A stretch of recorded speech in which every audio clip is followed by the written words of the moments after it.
All right, welcome guys to Creating Lifelong Learners. So we've been at this now for a couple of weeks about learning how to properly design lessons so that our students learn more, learn better, and keep that learning. So not just learning for right now, but keep that learning and wanting to go further with their learning. So first things first, make sure you have all your materials. You shouldn't need anything except for our asynchronous students may need pencil and paper to participate with the online quizzes. For our synchronous students, take 3 deep breaths, clear your workspace, clear your mind. Let's get ready to learn a little something. So first, our learning objectives. Take a moment to just review those. You will be using your WebEx tools. We're going to learn how to use COI to create our lifelong learners, and you're going to work in small groups to complete a case study.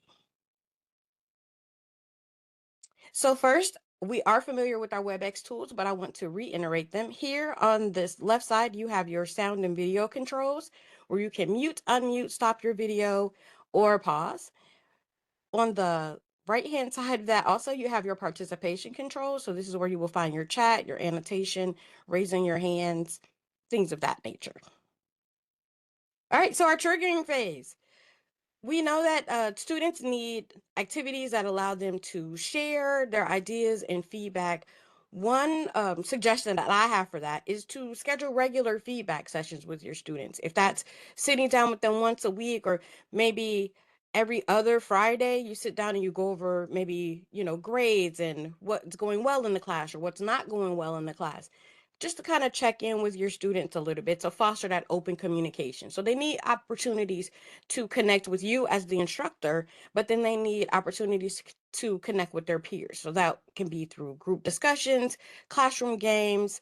Of course, we all love a good party or a dance, just anything to get our kids socially interacting with each other, online and in synchronous. So we want to talk about group cohesion. So as educators, we want to provide those opportunities for collaborations on projects to enhance teamwork and interdependence to let them know, yes, you are an individual in this class, but for some things you're going to have to be a group. And we want to foster that group mindset, that group thought process that we are a team. It cuts down on discipline problems. It does raise the achievement level in classes when students are comfortable and know that they can go to a group mate for help versus the teacher. That kind of frees the teacher up some as well. So we definitely want that. So we want them to, build that trust, build those relationships, and strengthen that trust. And they can do that through the different activities where they get to interact with each other. So, how do students and teachers, shape their identities? We have to make sure that we allow each student to be themselves. There are no right or wrong answers in an open discussion, and there shouldn't be. There should be ample opportunity for students to feel safe in whatever they want to say, and teachers as well. All right, so here's our first question. Let me pull up our Slido poll.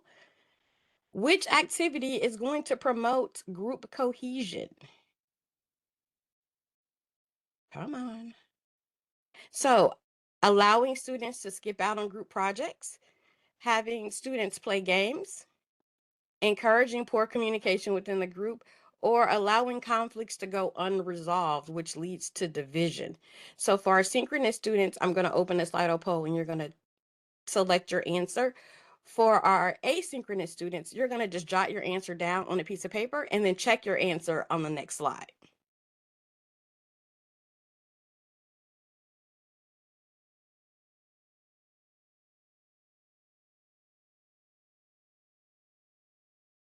And you are both correct. Having students play games, games are a great way to kind of ease the pressure of getting to know each other. I personally hate small talk. I struggle with it. Once we get past like the weather, what I ate for breakfast, what I ate for lunch, my brain goes blank if I don't know you. So having students play games kind of helps ease some of that barrier for small talk because during those small talk conversations, you can kind of talk about the things you learned about your classmate during the game.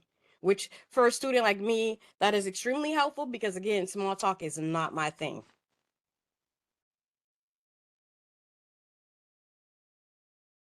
So in our exploration phase, This phase takes us through the cycles that a learner goes through when they're building new knowledge. So, unlike the teaching and the social presence, cognitive presence are seen as phases. So, you have different phases that we're going to talk about next. And those phases increase the learning of our students. So our first phase is a triggering event. It's your opening idea, it's your opening activity. It prepares the learners for what is coming next. So this is actually the start of our inquiry process. You can use things like an icebreaker question, maybe a joke that is tied to the material, or something I like to do in my own classroom is to start out with something that is completely wrong and false and let the kids tell me that it's false and then allow them to teach me what the correct answer is, and then that starts the rest of our learning. So that is our triggering event. It's our, think of it as a spark. So during our exploration phase, our students are going to actively investigate the concepts. This is when they ask questions or maybe complete a project. This is the section where they get to clear up those misconceptions that they may have in the learning process. But because we've already established a good group cohesion and a social presence, they don't feel bad speaking up and asking for that extra help or that extra clarification. So, our next question: what starts the inquiry process? Is it a triggering event? B, yelling start at the students? C, turning on the computer? Or D, social presence?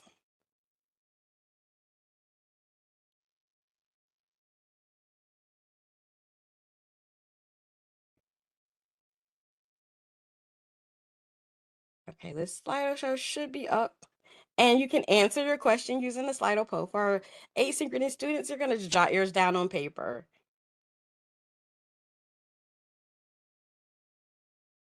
Okay, welcome back. Yes, you are correct. A triggering event is what starts our inquiry process.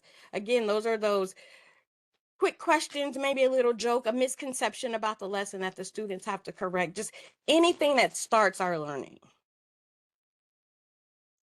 So when we talk about the integration phase, and we're still talking about cognitive presence, integration is focused, it's structured, and this is where the new knowledge really comes in.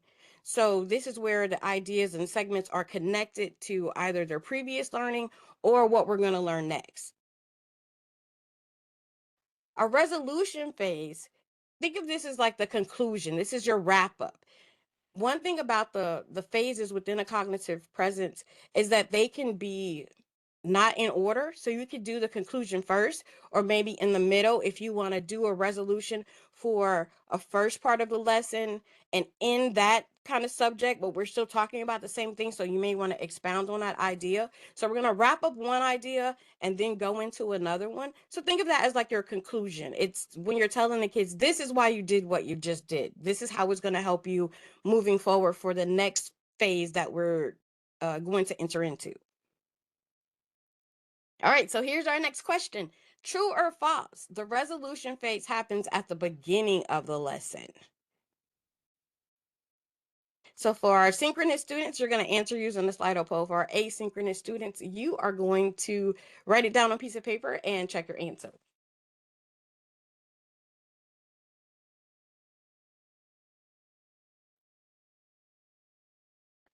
And you are correct. It is false because the resolution phase happens at the end of the lesson.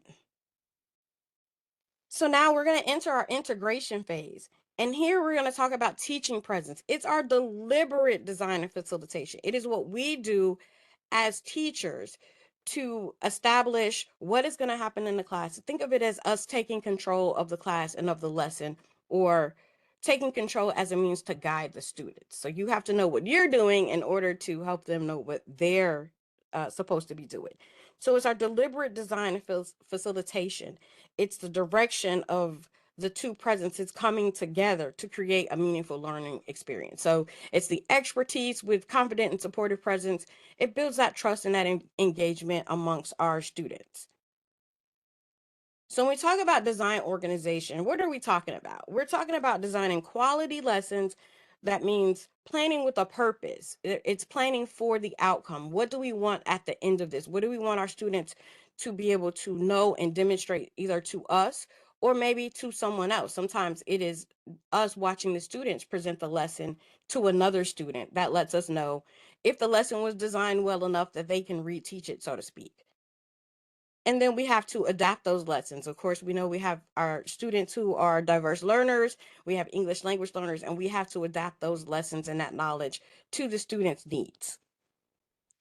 So facilitating discourses is always one that's kind of hard when it comes to working with students of different ages and different backgrounds.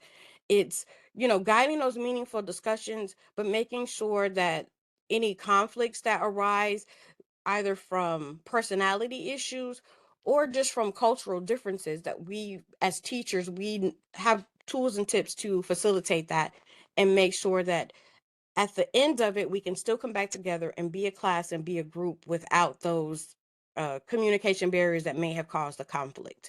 So, guiding those meaningful discussions, not taking over as the adult, but just kind of making sure the conversation stays focused. Direct instruction. This is a favorite buzzword in the special education community. They love to use this word. A lot of people don't seem to know what it means or what it really looks like in practice. So in practice, direct instruction is a structured teaching approach. It's not just small group. It's not just me and a student one-on-one. It's deliberate instruction in whatever piece of the lesson that they missed during whole group. So this is when you clearly explain the concepts or re-explain the concepts if you need to. It provides clear explanations, modeling, and lots of guided practice. So it's kind of the you do, we do, I do situation in reverse. So I'll do it first. I'm going to explain it to the student. We'll do it together. And then I'm going to turn them loose to do it on their own, but still be there to provide that feedback in case they just don't get it. So that brings us to our case study. For our synchronous students, I am going to give you a link in the chat and you will go over and click said link and then follow the instructions. For our asynchronous students, you will pause the video and type the link in your browser and you will complete the directions once you get there. So our case study, once you get there, you're going to see 4 slides. Your case study, if you need to read it again, is on slide 2, and you're going to type your answers in the box on slide 3. So let me grab that link for you while you take a look at the case study and start to generate some of your ideas.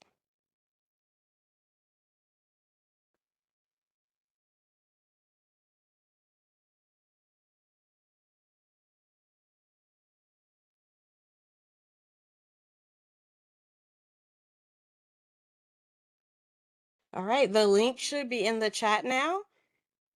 I'm going to send you to a breakout room to complete your activity, and then we will regroup and talk about it.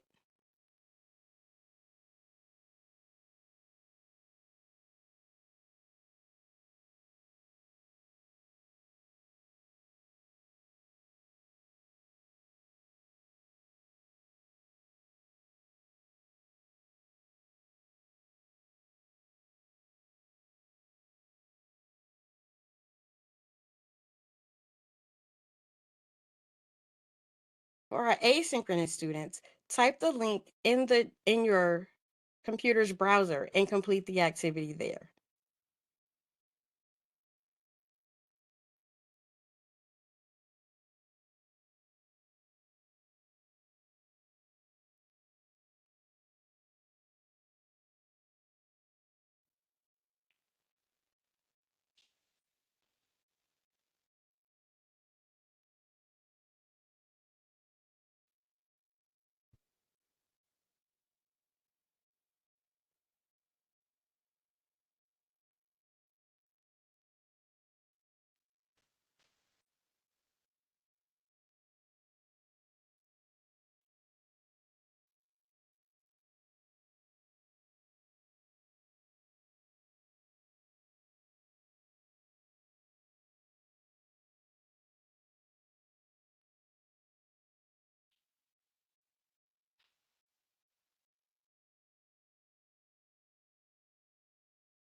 All right, and we are back. I saw your answers as you were typing them, and I really like those ideas.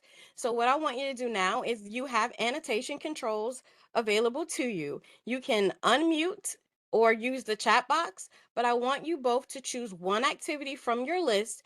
Tell us why you chose that activity and maybe an idea of how to implement it. So if you want, you can raise your hand and I'll pick who goes first, or you can just type it right in the chat. Okay, Sydney, go ahead. Okay, so we came up with the number 4, extended time for homework completion. You mentioned that you're having trouble with students completing their assignments. And um, my son's teacher for math, she sets she gives the homework on Friday, like Friday is at the end of class. She gives homework. So the students have all weekend plus the week to complete it. Just to be aware that some people may have a lot going on during the week and might be benefit might benefit from having the weekend to work on it as well. But we also agreed that you need a consistent due date if you're going to do that. So keeping it, you're getting your homework on Friday, but it's still due the beginning of class the following Friday. I like that. Okay, Nick, go ahead.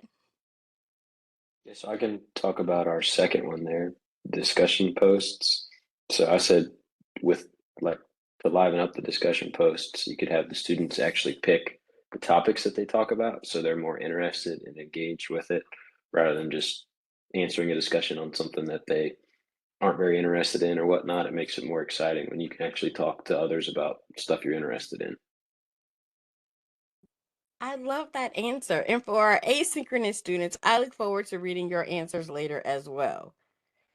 So this brings us to our resolution phase. As we wrap things up, we come to our final question.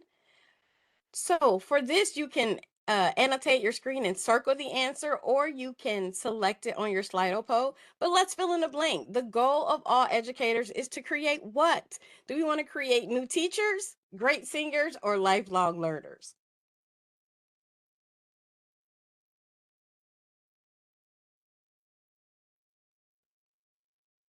And you are correct. We want to create lifelong learners. We want our students to take what we've given them or what we've shown them and go further. And this will help them throughout middle school, college, high school, you name it, and even college again. For some people who get multiple degrees, you go to college a few times. So, final thoughts. Lifelong learning has been a motive for developing COI, which is our community of inquiry. So, if we develop and apply the course design for lifelong learning, we can create students who never want to stop learning, where learning is enforced, misunderstandings are clarified, the students are able to consolidate their understanding and build that into new knowledge.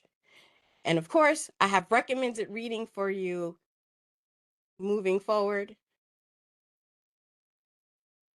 And I would like to thank you for your presence and your participation. Do you have any questions or anything that wasn't clear that maybe we need to hit one more time? No, you did a good job. Thank you. All right. I'm all good. I It was love great. Thanks. your teaching energy is so fun. Thank you so much.